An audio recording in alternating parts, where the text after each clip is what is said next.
నమస్కారం.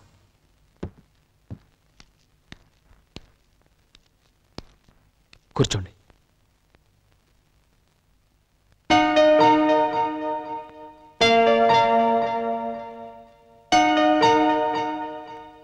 మిమ్మల్ని సహాయం అడగాలని వచ్చాను. చెప్పండి.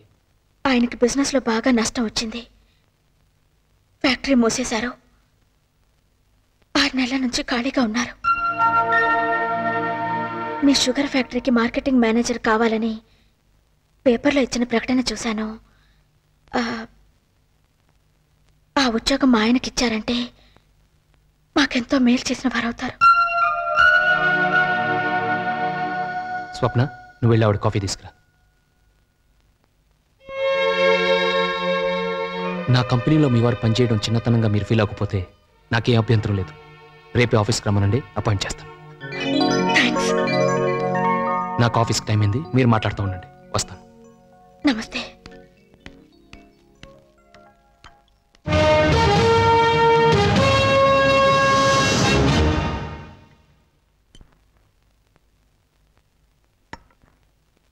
చూసారా కాలం ఎంత వేగంగా తిరుగుతుందో.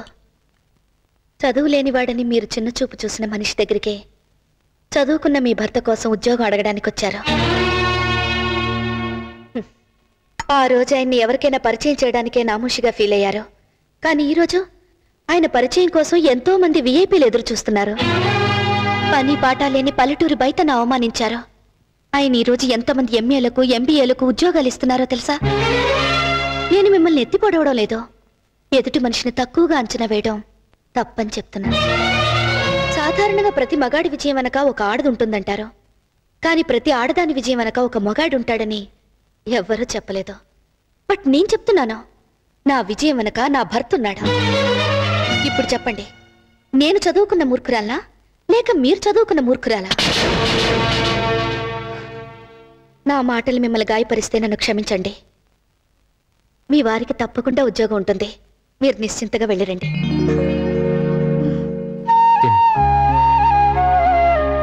బాగుందా? ఇది కొడుతుంది. ఇంకా చాలు ఫ్రెండు. ఫ్రెండు ఇవాళ కూడా ఏనుగొస్తుందా ఫ్రెండు? ఇప్పుడు నీకు ఏనుగు ఎక్కాలనుందా? అవును.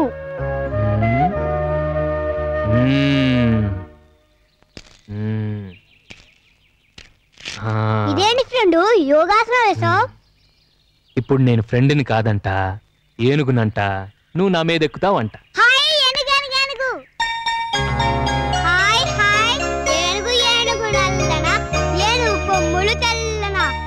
ఏనుగు మీద రాముడు ఎంతో చక్కని దేవుడు.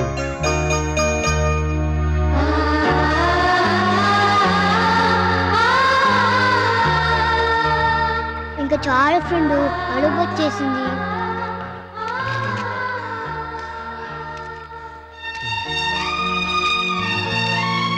అమ్మయ్యా.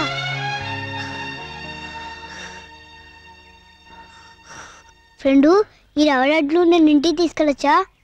తీసుకెళ్ళు. మా డాడీకి ఈ రవ్వ లడ్డు అంటే ఎంతో ఇష్టం. మీ ఇంట్లో ఇంకెవరెవరు ఉంటారు? మా డాడీ, మా మమ్మీ. ఏ, మీ తాతయ్య నాన్నమ్మ ఉండరా? అది మా తాతయ్య గారికి మా నాన్నకి టమోటమిల్. మా తాతయ్య గారు మా నాన్నని ఇంట్లోంచి గెంటేశారు.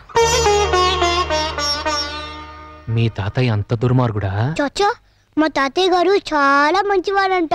మా డాడీ స్కూల్ కలవకుండా గోళీలు గూటు బిళ్ళలు ఆడుకుంటూ తిరిగేవాడంట. నువ్వే చెప్పు ఫ్రెండ్, నేను కూడా చదువుకోకుండా బ్యాట్ బాల్ లాగా తిరుగుతుంటే మా నాన్నకి కోపం రాదు? మా తాతయ్య గారు చూడాలని ఎంతో ఆశగా ఉంది ఫ్రెండు, కానీ వీలు కాదు. ఏం చేస్తాం ఫ్రెండు, ఇది ఉండాలి.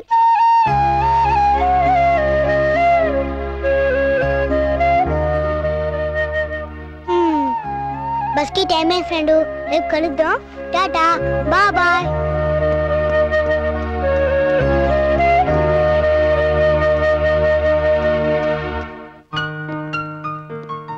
డాడీ, మీకు రవ్వ లడ్డు అంటే చాలా ఇష్టం కదా, ఇదిగో తినండి.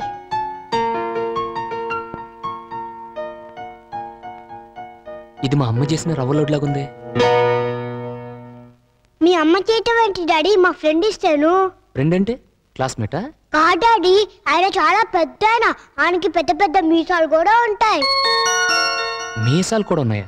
అంత పెద్ద ఫ్రెండ్ ఎవర్రా? నీకు తెలియలే, ఈ మధ్యనే పరిచయం అయ్యాడు. ఎలా ఉంటాడు?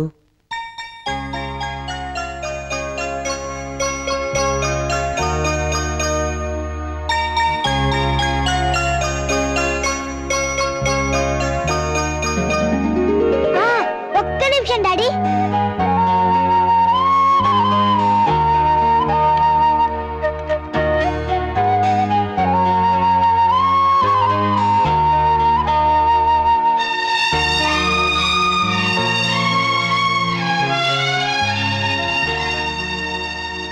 ఇలా ఉంటాడు డాడీ.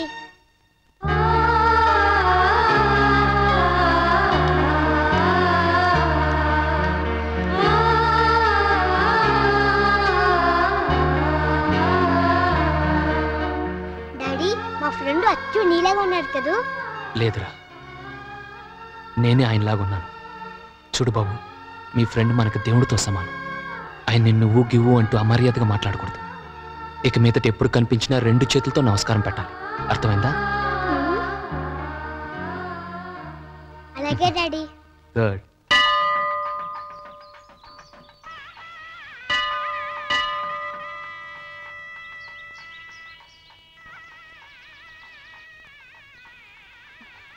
అత్తయ్య, మీకోసమే వెయిట్ చేస్తున్నాను.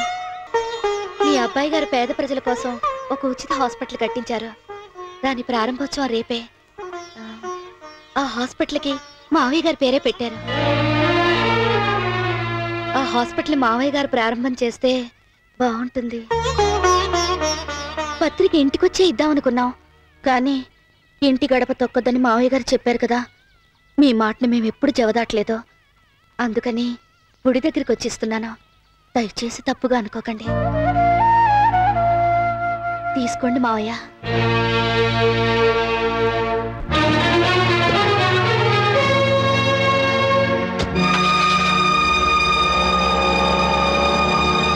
చోకుడు రోడ్డుకి ఇరువైపులా చెట్లు నాటించెను.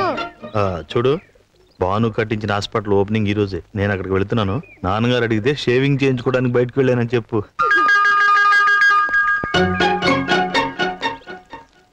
ఇదిగో, నేను భానుప్రసాద్ ఫంక్షన్కి వెళ్తున్నాను. నాన్నగారు అడిగితే షేవింగ్ చేయించుకోవడానికి వెళ్ళాను చెప్పు.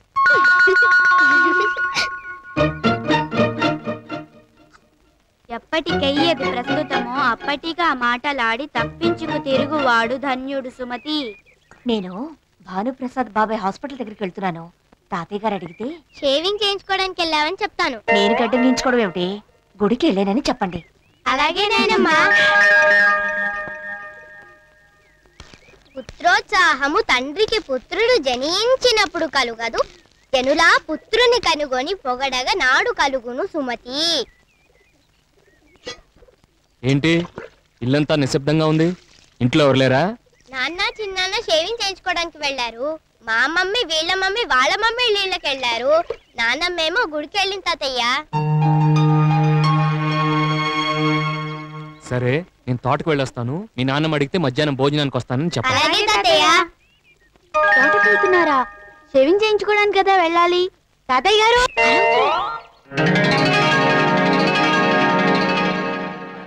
ఏమండి, టైం అయింది, ఇంకా మావయ్య గారు రాలేదు. తప్పకుండా వస్తాడు, నాకు నమ్మకం ఉంది. నమస్కారం, కూర్చోండి. హలో. హలో.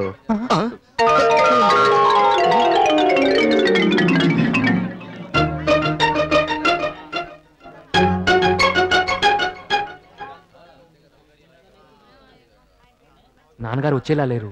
ఇప్పుడు ప్రారంభోత్సవం ఎలా? ఉండు బావా, నేను కవర్ చేస్తాను. అందరికీ నమస్కారం.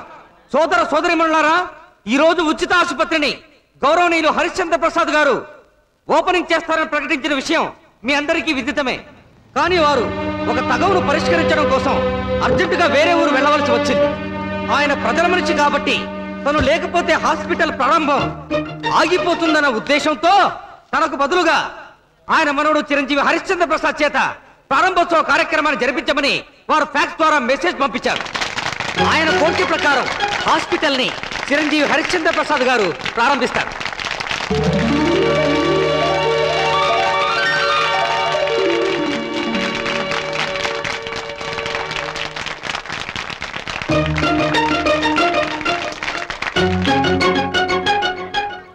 అందరికీ నమస్కారం.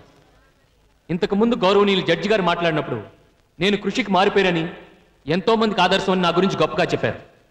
కానీ ఒకప్పుడు నేను పని పాట లేకుండా తిరిగిన వాడిని. అప్పుడు మా నాన్నగారు అనేవాడు, తాతలు సంపాదించిన ఆస్తులతో జల్సా చేసేవాడు వంశోధారకుడు కాడు, కష్టపడి సంపాదించాలి, కష్టంలో ఉన్న వాడిని ఆదుకుని అందరూ మెచ్చుకునేలా జీవించాలి అని. 10 మందితో పాటు బతకడం గొప్ప కాదు, 10 మందిలో నువ్వు ఒకడివి అని గుర్తింపు పట్టడం గొప్ప అని చెప్పేవాడు. ఆ రోజు ఆయన చెప్పిన మాటలే నా విజయానికి మెట్లయ్యాయి. ఈ రోజు ఈ హాస్పిటల్ కట్టడానికి కారణమైంది.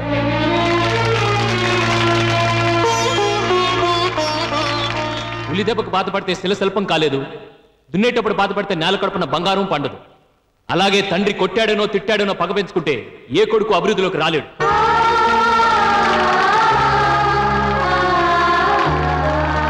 చివరిగా ఒక మాట, నన్ను బిడ్డగా పొందడం మా నాన్నగారి అదృష్టం అన్నారు. కాదు, ఆయన బిడ్డగా పట్టడం నా అదృష్టం.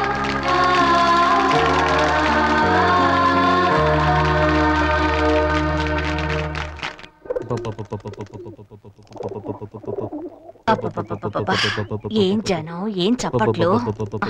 దేని గురించి మాట్లాడుతున్నావు? అదే మన భానుప్రసాద్ హాస్పిటల్ ప్రారంభోత్సవం చేశాడు కదా, దాని గురించి. ఓహో, నువ్వు వెళ్ళొచ్చావు కావాలా? నేనెందుకు వెళ్తాను? పక్కింటి శ్రీ మహాలక్ష్మి గారు వెళ్ళారంట, ఆవిడ చెప్పింది. మీటింగ్ లో వాడు మాటి మాటికి మీ పేరే తలుచుకున్నాడంట. మా నాన్నగారి కోరిక ప్రకారమే ఈ హాస్పిటల్ కట్టించాను, నేను ఎదగడానికి, ఎన్నో సాధించడానికి ఆయన ఆశీర్వాద బలమే కారణమని గొప్పగా చెప్పాడంట. అది ఇంకొక మాట ఏదో చెప్పిందే. ఉలి దెబ్బలకి బాధపడితే రాయి రోలవుతుందా, దున్నేటప్పుడు. అది అలా కాదు. ఉలి దెబ్బకు బాధపడితే శిలశిల్పం కాలేదు, దున్నేటప్పుడు బాధపడితే నేల కడుపున బంగారం పండదు. అది అవును, అది మీకెలా తెలుసు? ఎలా అంటే అది పెద్దలు చెప్పిన మాట. ఎవరు చెప్పినా మాట మారుతుందా, అర్థం మారుతుందా?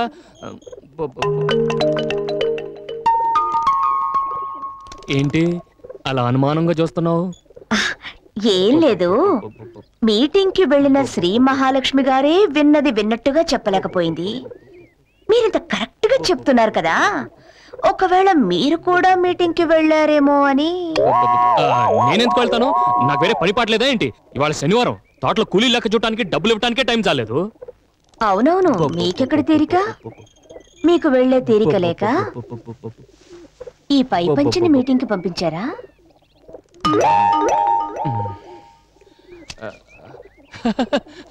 పై పంచా? నా పై పంచా? అవును, శ్రీ మహాలక్ష్మి గారికి మీటింగ్ దగ్గర దొరికిందంట, తీసుకొచ్చిచ్చింది. ఇది అక్కడికి ఎలా వెళ్ళిందో? ఎలా వెళ్ళుంటుందో? పావురాలు తీసుకెళ్ళి ఉంటాయి. పావురాలు పావురాలు